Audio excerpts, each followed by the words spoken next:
नातेवाईकांच्या लग्नासाठी जाताना नवविवाहित जोडप्याचा अपघात.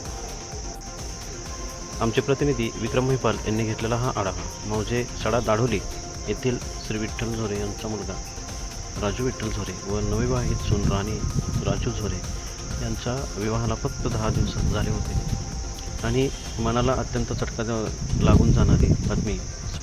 मौजे सडा दाढोली येथील श्री विठ्ठल झोरे यांचा मुलगा राजू विठ्ठल झोरे व नवविवाहित सून राणी राजू झोरे यांच्या विवाहाला फक्त 10 दिवस झाले होते. अत्यंत मनाला चटका देऊन जाणारी अशी ही घटना घडली आणि मनाला वाईट वाटणारी ही घटना. बाकी सडा दाढोली गावाच्या शोककळा पसरली. नवविवाहित जोडप्यांच्या येरफळे गावच्या हद्दीत ओव्हरटेक करण्याच्या नादात त्यांची दुचाकी समोरून येणाऱ्या पिकअपला धडकली. ही धडक इतकी भीषण होती, राजू आणि राणी यांचा जागीच मृत्यू झाला. संसारात रमण्याच्या आधीच काळाचा घाला पडला व होत्याचे नव्हते झाले. राजू आणि राणी यांच्या लग्नाला फक्त 10 दिवस झाले होते. नव्या संसाराचे स्वप्न पाहत असतानाच यमराजाची वक्रदृष्टी पडली आणि सडा दाढोली गावावर सबंध चाफळ भागात शोकाकुल पसरली. विक्रम महिपाल, पाटण प्रतिनिधी.